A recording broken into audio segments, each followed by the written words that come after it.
Olá, sou Tainara Vidigal e fui recém-aprovada no curso de Arquitetura e Urbanismo da UFOP. E, recentemente, o mundo que eu vivo foi atacado por algo que vocês já conhecem, o coronavírus.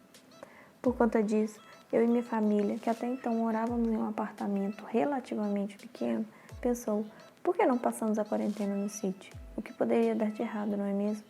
Só que deu.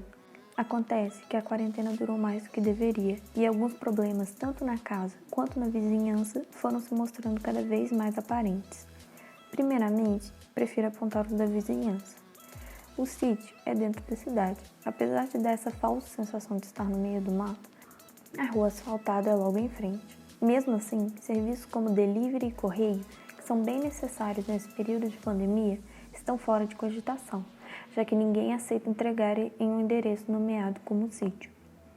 Isso porque a cidade cresceu quase sem planejamento e o bairro foi formado do outro lado da BR-040 e praticamente sem organização alguma, apresentando a falta de sinalização e ruas mal elaboradas, desmotivando o serviço de entrega em domicílio. De acordo com o artigo da Lívia Bezerra, isso ocorre porque ao longo da história do urbanismo no Brasil, os maiores interesses da questão social estavam concentrados somente nas áreas centrais da cidade. Portanto, as metodologias de planejamento foram desenvolvidas e implementadas de forma fragmentada pela cidade. Além disso, esse bairro, por ser mais afastado, dá a falsa sensação para os moradores que o vírus está exclusivamente presente no centro da cidade.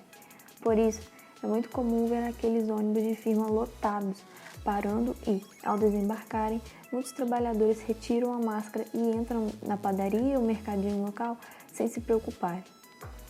Outro ponto importante é a presença de alguns outros sítios, que no início não indicava qualquer aglomeração, mas após 8 meses de coronavírus, as festas voltaram a acontecer. E daqui conseguimos escutar o som alto até de madrugada.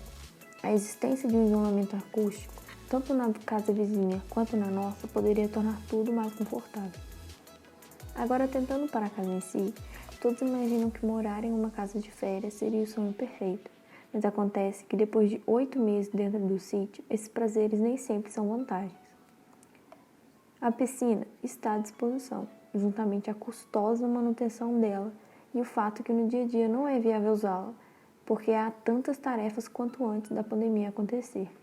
Além de que o calor é bem comum, mas devido ao conforto térmico provocado pelas árvores e alinhado à presença de uma corrente de ar bem forte, a temperatura também pode ser abaixada de forma muito brusca, principalmente à noite, trazendo à tona a falta de um sistema de aquecimento. Outro ponto são os quartos grandes, feitos para a família toda passar o fim de semana bem próximo assistindo filme. Mas, depois desse tempo todo, a falta de privacidade já nos foi apresentada. Há muitos estudos em que não necessariamente irmãos devem ter quartos separados. No entanto, nesse novo tempo, as relações intrafamiliares são mais saturadas. O dia inteiro é composto com a presença sempre das mesmas pessoas, de modo que, mesmo que cada um fique em um cômodo, o contato é inevitável e por vezes estressante devido à situação da saúde mental de cada membro durante essa pandemia. O urbanista Jaime Lerner enfatiza a importância da conexão facilitada da moradia, do trabalho e do lazer, mas isso dentro do sistema da própria cidade. Então, o que fazer quando o vírus te obriga a colocar tudo isso em um lugar só? O problema é que esse novo contexto nos mostrou como não dá para projetar algo único que sempre se encaixa para esses vários tipos de vivência humana, pois tudo está em constante mudança e então exige que nós façamos as adaptações quando necessário. Prova disso foi que, como uma casa de férias não é feita para trabalhar, a falta de um escritório nos fez transformar a copa da casa, espaço principal de circulação de pessoas, no lugar em que todo mundo se reúne um do lado do outro para fazer as tarefas remotas, novamente reafirmando a falta de conforto privado intrafamiliar. Além disso tudo, a cozinha é extremamente grande, afinal, era um espaço para fazer grandes festas com a família toda reunida. Esses espaços enormes agora apenas nos renderam mais poeira e mais dificuldade na limpeza. Esse estilo é muito discutido no livro Casa Rural Mineira, que além de exigir uma cozinha grande para ser o ponto principal da casa, fala da questão do pé direito comumente mais baixo nessas residências, excluindo a cozinha, que não deve apresentar o forro, justamente para engrandecer o ambiente e expor o aspecto rústico do teto, o que também ocorre no sítio em que estou, mas isso acaba resultando no cômodo com as temperaturas mais extremas da casa. Não é novidade que alguns desses problemas apontados poderiam facilmente serem resolvidos com a ajuda de um arquiteto, porém outros nem tanto, já que o conceito de uma casa de férias, mesmo que formulado por um profissional, não escaparia do que relatei.